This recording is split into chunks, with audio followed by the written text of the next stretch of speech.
Salut mon ami, j'espère que tu vas bien. Bienvenue en ce mardi matin.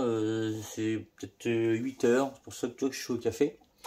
Donc bon petit café, enfin tu me verras peut-être pas ce matin à 8 heures. Hein. Voilà, j'aime bien un petit café matin. Ouais, petit café matin, toi, puis ça fait pas super chaud hein, pour un mois de mai. Tu te demandais si on est peut-être au mois de février, non, on est au mois de mai. On est mi-mai, ça fait pas super chaud, ça gagne un petit peu. Donc le matin, un petit café, on va à l'atelier, et puis voilà. Mardi matin, oui, mardi matin. C'est voilà, mardi matin. Mardi matin, mardi matin. Donc voilà. Donc on va continuer le moteur. Bidalou, je sais pas si t'as passé un bon week-end. Moi j'étais à la course du MotoGP au Mans. Ça fait une petite trotte, hein, mais bon, on a eu le soleil, franchement, puis belle course, belle chute. Moto 3, Moto 2, Moto GP, tout ça c'était sympa. Surtout le Moto 2, j'aime bien le Moto 3, c'était un petit peu. C'était bien, mais ouf. Mais la Moto 2, Moto 3, c'était bien. Ouais, franchement, une belle course. Je sais pas si tu regardes un petit peu le Moto GP ou pas? Non? Bah, des fois c'est bien, hein. Franchement, c'est bien. On a soutenu nos deux pilotes, Zarco et Fabio Quartararo. Franchement, c'était bien. C'était bien. Donc, nous, moteur Bidalou, on continue, on le reprend. C'était le moteur Derby. Alors, pas un moteur Derby que tu montes dans une Derby, c'est un moteur Derby que tu montes dans une mobilette. Pour te rappeler un petit peu, la config. Le moteur Stage 6, on le remet de côté. On le remet de côté. J'ai reçu des nouveaux carters. Parce que tu sais, les anciens carters, tout ça, je t'avais dit, c'était pas top, machin. Il y avait des problèmes en plus d'usinage. Ils avaient été usinés, mal usinés. Enfin, il y avait un de mes carters qui avait été usiné. Un filetage aussi sur le même carter qui était un peu foiré. Du coup, on a dit on change de carter. Il m'a renvoyé des carters, mais c'est pas bon. Ça va pas. Donc, pareil, plan de joint abîmé, tout ça, hein, on met de côté. Donc, du coup, moi j'ai reçu la cale. La nouvelle cale d'admission du coup par le fabricant, hein, NK Motor. Voilà, si jamais tu sais pas, le marque des carters, hein, d'accord, NK Motor. Et du coup, eh ben, moi j'ai affairé tout ça ce matin, les transferts au cylindre, d'accord. J'ai mis un petit coup de papier ponce partout, d'accord, pour enlever toutes les petites imperfections, tout ça, que ce soit bien, et faire un petit peu d'accroche pour la pâte à joint. Toujours mettre un petit coup de papier ponce comme ça, un petit peu, comme ça, sur dessus, pour que la pâte à joint elle accroche. Hein. Parce que si tu as, pour une cale d'embase ou une cale d'admission, ce que tu veux, hein, dès l'instant que tu as deux pièces d'aluminium comme ça, sur un moteur, hein, je parle, si c'est pour la boîte à outils, tu en tapes un petit peu, deux pièces d'aluminium comme ça, même là, tu vois, là, petit coup de papier ponce, nickel. Parce que, bah, du coup, tes carters, et ben en fait, ou l'embase ou tu as des micro frictions comme ça, et la pâte à joint, elle dégage, d'accord. Donc tu mets un petit peu de truc comme ça, un petit coup de papier ponce, mets ta pâte à joint, hop, c'est bien, voilà, nickel. Du coup, pas de problème. Hein, c'est ce que il y a des fabricants italiens et moteurs italiens, ils n'avaient pas compris il y a des années. C'est pas facile, hein, non.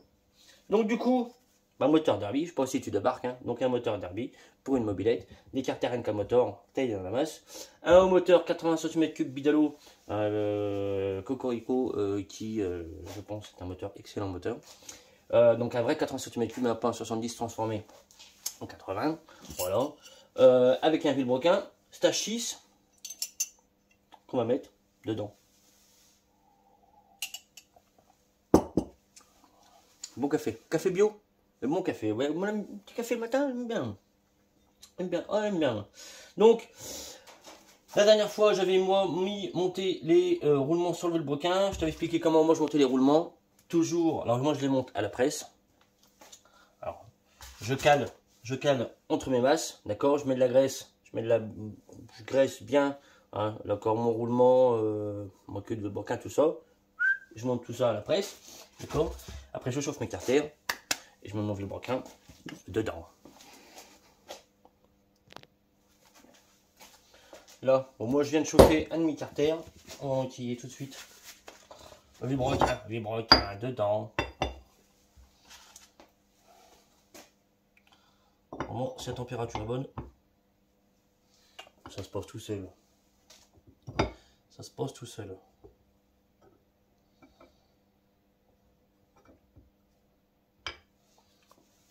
On est bien.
Donc, les carters sont montés. Bon, du coup, je te fais voir un petit peu quand je chauffais tout ça, quand je montais le vilebrequin. Parce que je t'avais encore jamais trop monté. Voilà. Donc là, moi, je vais attendre que tout ça refroidisse gentiment. Moi, j'ai centré le vilebrequin. Alors, pour centrer le vilebrequin, on ne tape pas sur le vilebrequin. Tu tapes sur les vis, sur les têtes de vis à l'extérieur. Là ou là, ça dépend sur les têtes de vis. Hein. Enfin, ça dépend de quel côté. Et quel est ton vilebrequin, surtout. S'il est trop calé par là-bas, tu tapes par là. S'il est trop par là, tu tapes par là. Tu tapes à l'inverse. Donc toujours sur les têtes de vis, d'accord? Et jamais sur le vilebrequin. Donc moi, je vais attendre que tout ça, ça refroidisse gentiment, tranquillement. Tranquillement. Je mets ça de côté, d'accord? Et puis après, eh ben, on va s'occuper de prendre les nouveaux, les jacks tout court, tout ça. On va continuer le montage de tout ça. Voilà. C'est tout. Ça a fait une petite vidéo déjà pour ce matin. Après, moi, il faut que je me prépare pour aller travailler. Tout ça. Donc là, je peux pas continuer bien plus. Voilà. Quoi d'autre? Là, j'avais commencé aussi en attendant d'avoir la cale de celui-là et en attendant de recevoir des nouveaux carters pour le moteur Stachys. J'avais attaqué le démontage d'un moteur à mon copain. Au-dessus, il y a 86 big bore. Un peu recharge de panne. Bon, on a une segmentation qui est usée un petit peu pas mal. Et on avait des carters qui étaient pas trop étanches. Enfin, on avait un problème d'étanchéité au niveau des carters. Donc sur ces carters là, on va mettre une cale intercarter et on fera peut-être un petit peu d'usinage, je te montrerai tout ça. C'est un peu le problème, j'en parle beaucoup, pas dans mes vidéos, mais beaucoup dans mon entourage en ce moment. Le problème des carters nitro, où tu viens tailler, usiner pour pouvoir y passer un vilebrequin assez gros. Le problème, je vais te montrer un petit peu, et je pense que je t'ai déjà dit, hein. Là, ça c'est la paire de carters qui était prévue pour le Stachys, mais sur lequel il y a un problème de plan de joint complètement. Ouais, non, c'est même pas la peine. Je te montre. Hein. Alors c'est pas, je critique pas les personnes, hein. Pas du tout, hein. D'accord. En aucun cas je ne critique les personnes qui voilà. Là, il m'a trouvé une paire de carters, bon, qui avait été... Alors, c'est pareil, tu vois, usiné là-bas dans le fond. Alors, pourquoi, je sais pas. Pourquoi ça a été usiné là-bas dans le fond, ça, aucune idée. Donc là, tu vois, on a clairement un problème de plan de joint. Tu vois, c'est carrément défoncé. Un petit peu là-bas aussi. Là, ben, sur l'autre de mes carters, pareil. Là, au niveau du plan de joint en bas. C'est bon, c'est peut-être un peu moins gros, mais bon, tu vois, voilà. C'est pas ouf. Et le problème de quand on usine ces carters là pour passer des gros vilebrequins, alors je précise encore, c'est seulement pour nous qui coupons les carters, d'accord, on a un peu dans tous les sens pour pouvoir y monter, les monter sur notre cyclo. Alors je pense que pour du 70 tout ça c'est bien. Après au-dessus quand tu passes des vilebrequins en course 44 ou encore plus gros d'ailleurs, et ben là ça devient hyper compliqué parce que du coup tu réduis vachement ton plan de joint, d'accord, ici, parce que ben forcément tu vas aller chercher du diamètre. Et le problème c'est que tu vois là c'est pareil, je le vois un peu, tu vois, tout le demi-carter là il a été taillé à la fraise, agrandi, du coup un diamètre demi-branquin qui est pas cohérent. Donc j'en reviens, donc quand tu découpes les carters, d'accord, non, partout pour pouvoir le monter sur la mobilette et pouvoir installer un support moteur, un bon support moteur, et qu'en plus tu viens usiner, d'accord, donc dans les carters, tu vas choper dans l'aluminium des petits trous, des petits trous de fourmilière, hein. C'est vraiment donc des petits trous, et des fois on se rend compte qu'un petit trou tu vas choper là, d'accord, ou là, et ben en fait il va soit s'échapper sur un endroit où là toi t'as coupé, d'accord, où on voit aussi souvent dans les trous de vis de carter. Et du coup tu te retrouves avec des moteurs qui sont plus étanches. Alors sur un scooter ça dérange pas parce que tu découpes pas les carters, Donc du coup, t'as pas de problème. C'est toi, c'est tout est ton moteur il est étanche. Mais nous, du coup, c'est problématique. C'est pour ça que je ne veux plus. Il y a pas mal de gens là qui m'ont demandé, on a trop la semaine dernière pour du coup usiner des carters pour passer des 100 cm3.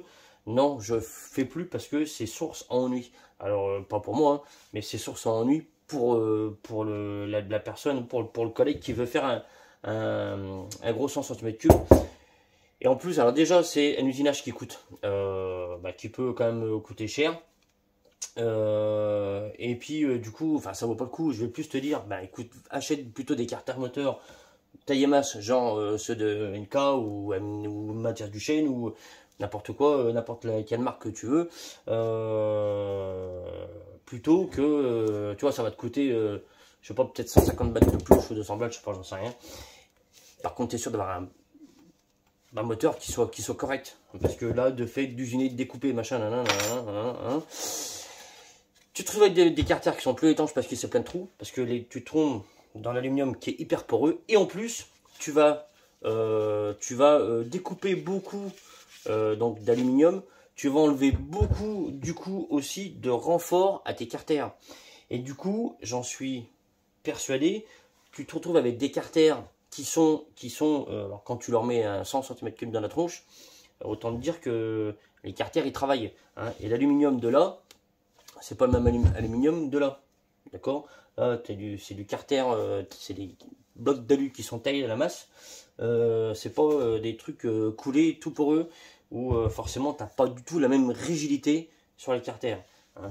Et d'ailleurs, même sur un scooter, quand on a vu juste le demi-carter de transmission, ton demi-carter, il a aussi, il n'est pas juste là pour cacher on va dire la variation. Hein. Il est là, il a aussi